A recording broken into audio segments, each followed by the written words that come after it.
So, everything's kind of cringe these days. If you've been on the internet, you've seen that word all over the place. What does that say about us? Could we be on the verge of a breakthrough?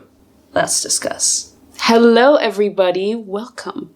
My name is Laura, and I want to help you learn to love your demons and reparent yourself. Get in, loser. We're going inward.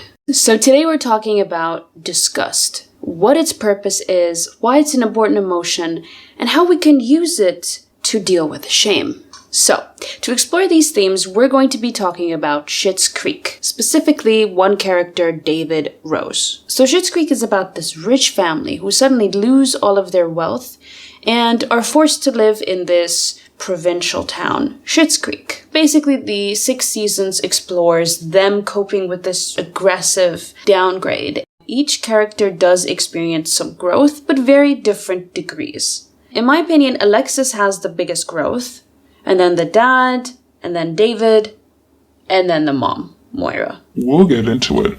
So in this Trauma TV, we're focusing on David. So when I was watching this show, something really stood out to me. David almost always looks disgusted.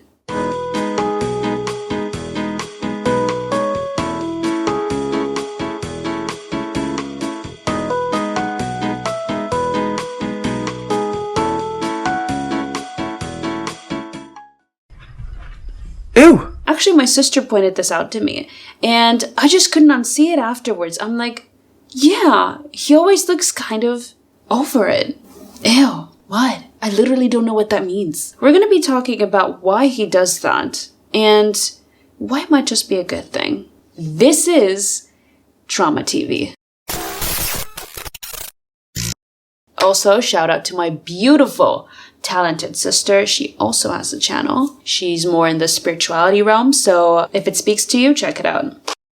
Who is David Rose? On the surface, he and his sister are typical spoiled children. They're used to having their way, they're not really good with problems, they whine a lot, which shows that they don't really trust themselves to solve anything. They don't like confrontation, so they're kind of passive-aggressive. And of course, David specifically is a little socially awkward, defensive, and distant. Now, this is a very superficial read, so to understand him better, we have to look at his family. We have to go back to childhood and just reconstruct the ingredients that made this person that we see today. So let's peel back the layers and see where David fits in his family dynamics.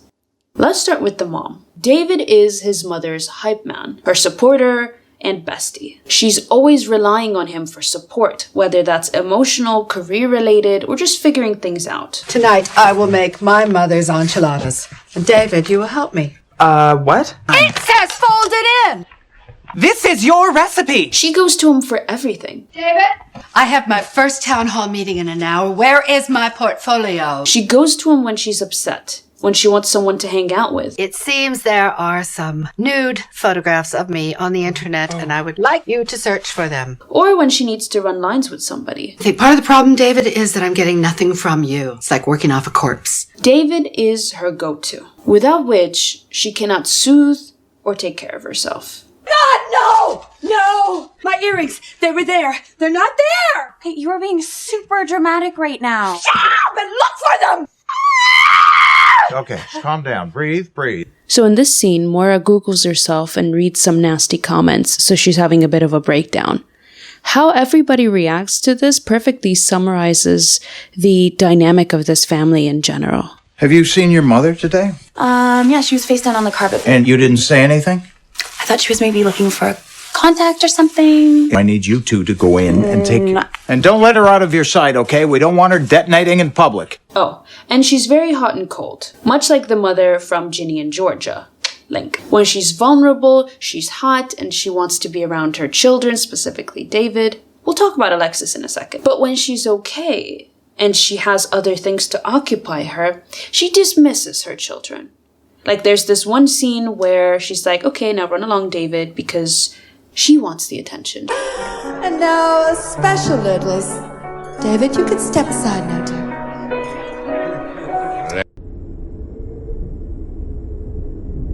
Now, this is her relationship with her son.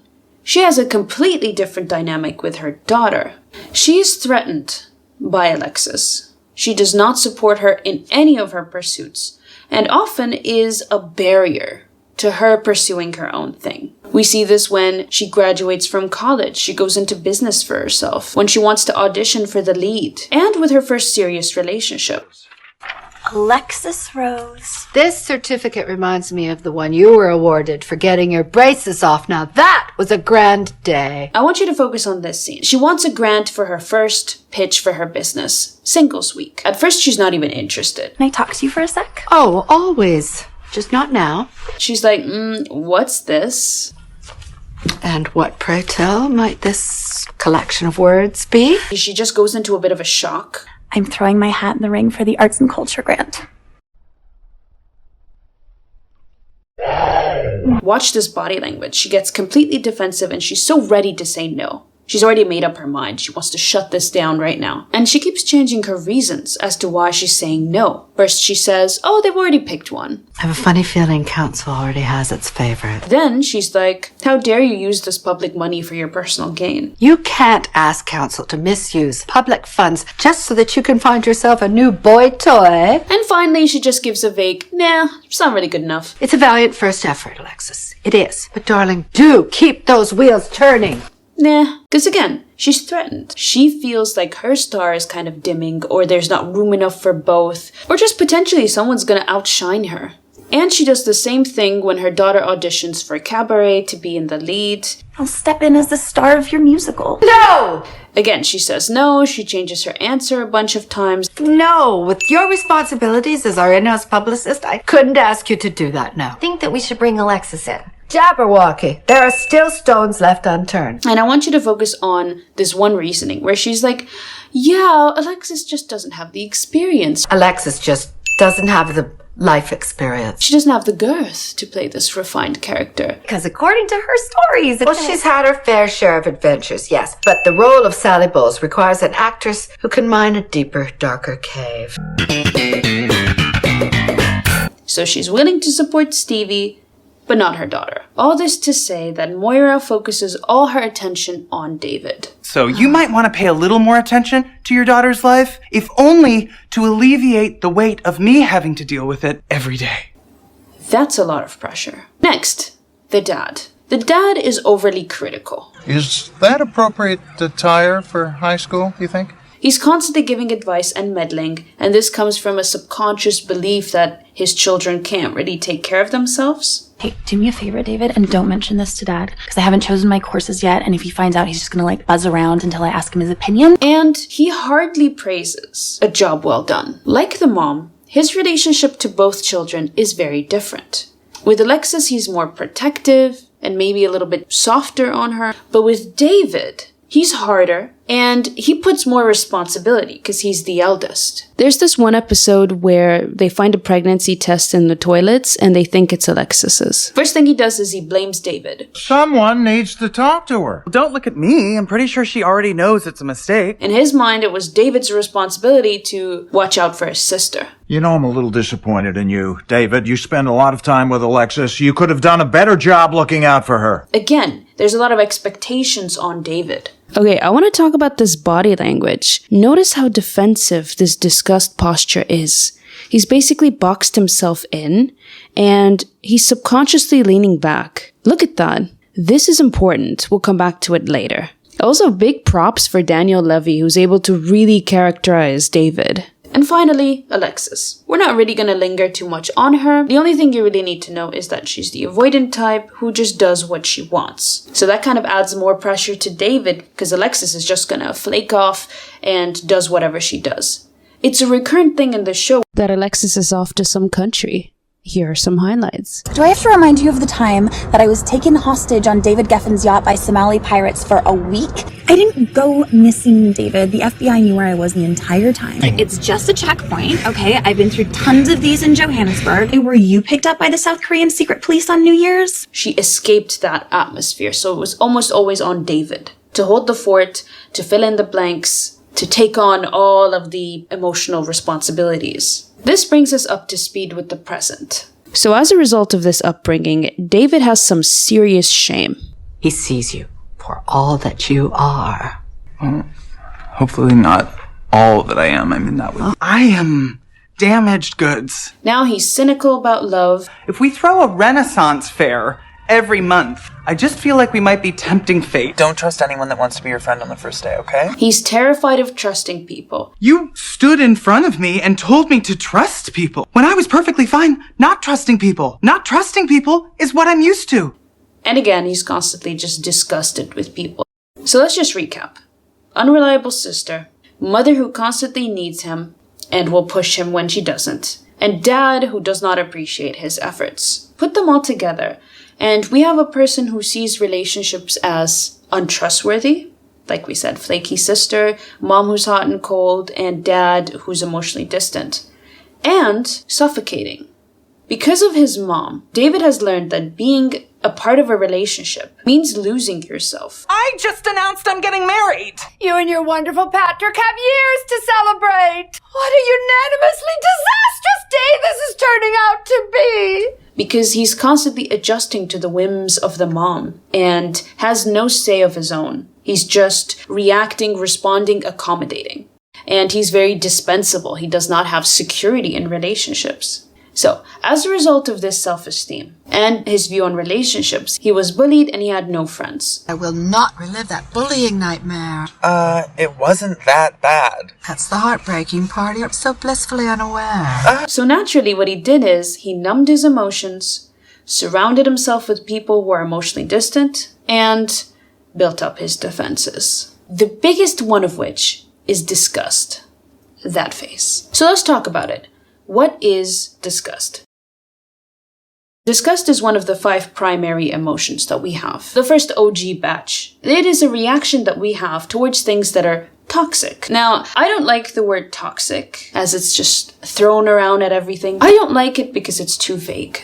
I'm a Capricorn moon. I can't deal with this ambiguity. I need something I can use. I hear toxic and my brain just doesn't know what to do with it. The possibilities. In this case, let's define it. Toxic just means something that's going to cause you harm.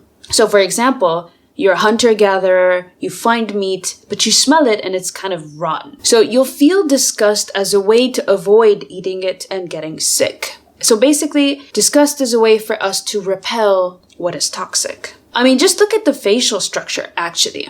Your eyes squint, your nostrils kind of close up a little bit, your lips kind of get thinner, and maybe you even kind of go back. It's just kind of like... So you are on every level closing yourself up to consuming this thing. Let's say it's a smell, like milk that's gone bad. Your entire posture, your body language just closes up because you don't want to let any of that in. So you might even want to throw up because you just want to get it away from you because you know that it's going to hurt you. Now, disgust does not just apply to physical things like food. It also applies to morality. Someone can do something that you find morally disgusting, so you feel that feeling again. I don't want to absorb what I just experienced, what I just saw. So I feel disgust, I want to push it away. That's literally the function of disgust. Now, before we go back to David and his perpetual energy of grossed out, we need to talk about some terms. Because what's the difference between disgust, cringe, and embarrassment? So we talked about disgust, let's come back to it. What is cringe? So if we're going to break it down, I've found a common pattern among these definitions. Cringe is very closely associated with failure and lack of self-awareness. So when someone's going for something and they fail and they don't really have the self-awareness of what's going on, that is cringeworthy. Best example, comedian comes out with their material, doesn't land, and maybe they think that their stuff was funny. This whole scene can potentially be cringeworthy. So what's embarrassment? Embarrassment is less about failure and more about disapproval. Like, if we do something that we perceive might not be approved, we get that urge to shrink and close up on ourselves. And it's usually not the onlooker who feels embarrassed. It's the person in the experience. Let's take a classic example. I think we've all been in some kind of situation like this before. You go in for a handshake, the other person comes in for a hug. You've got this awkward hand-to-flesh contact right here. What is that? Is that embarrassing or is that cringeworthy? Well, that really depends. Are the people self-aware? Do they regard it as a failure, like, oh shit, or do they just laugh it off? So essentially, we have to ask, how are they feeling? You get the picture.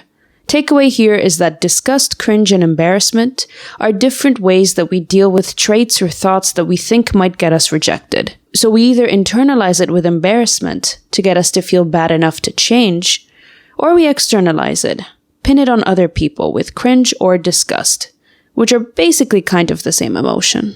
Let's put them side by side, the differences between cringe and embarrassment. Cringe, like we said, is about a lack of self-awareness. Embarrassment is excessive self-awareness. It's a combination of self-consciousness and shame. Cringe is felt by people outside of the event, whereas embarrassment is felt by the person experiencing it. Although you can feel embarrassment by proxy, but that's more empathy than anything. Cringe is about externalizing, and embarrassment is very internal. Disgust is just one notch on a spectrum. Okay, let's call it the unpleasant 4. So it starts with distaste, where you're like, not really my style. Next level is dislike. Don't like it. Then we have disgust, where it's a stronger reaction and you're repelling it. Finally, we have contempt or resentment. You can find something so disgusting and infuriating that it's a different feeling altogether. David's round the 3rd notch. We finally made it back to David Rose. So in David's case, what his psyche considers toxic, i.e. harmful, is emotional vulnerability. Because like we said, based on his past, he interprets this as untrustworthy, and 2, he's afraid he might lose himself. Let's look at when he feels disgust. Anytime there's a display of emotion, whether that's vulnerability, affection, conflict, or just being open, his body language is quick to protect him. In this scene, his boyfriend Patrick gets him a cookie for their 4-month anniversary. His first instinct is to question it. Why would Patrick do that? And perpetual aura of disgust. And Alexis informed us that this is the longest relationship you've ever had. David, could you just once embrace joy? Okay. So why is disgust good? First reason, it's easier to identify and we have less resistance towards disgust. Because with some feelings, like let's say anger, it's such a scary emotion that we kind of suppress it depending on how you view anger. Like in my house, anger was the scariest emotion. It was considered crossing the line. Like, why are you being like this? So anger gets suppressed. And a suppressed emotion is going to take longer to come out than something that you more easily deal with. Point is, disgust comes out easier because we're neutral about disgust. Disgust is an external feeling. It's all about expelling something that you don't need. So disgust can be a gateway for us to expel our shame. Now, this is a theory that is brought forth by psychiatrist and somatic healer Peter Levine, where disgust is a gateway for a lot of emotions, especially shame. And I think it's a very important theory because today we recoil and cringe at everything. So that just means that the ground is very fertile for exploration. When we say shame, we mean the shame we're projecting onto other people, like we talked about. So disgust can be a great way for that to start coming out and for us to deal with it. Third, disgust is great for compassion. Because once we deal with that shame, and once we start to be more loving and unconditional with ourselves, then when someone else has a flop, we're not going to be so quick to be repelled by it and to go back into that gross energy. We might just be like, yeah, we've all been there, whatever. So disgust is a very important emotion. So first, this whole thing started with David, our case study. So David views relationships as scary and untrustworthy because he's never had emotional security in his household. His dad was distant and not that appreciative. His mom was hot and cold. And he felt like if he didn't do what they wanted, he would be left behind or dismissed. And all of this culminates in the defense mechanism of disgust. Disgust is an important emotion because it helps us identify what we think is toxic, and it can be a gateway to process buried emotions like shame, self-loathing, healthy aggression, anger, sadness, whatever. And disgust can help us with compassion as well. As we start having a better relationship with ourselves, naturally we're going to emanate that towards other people. So that concludes our tour. I hope you enjoyed it. I know I did. And I'll catch you next time.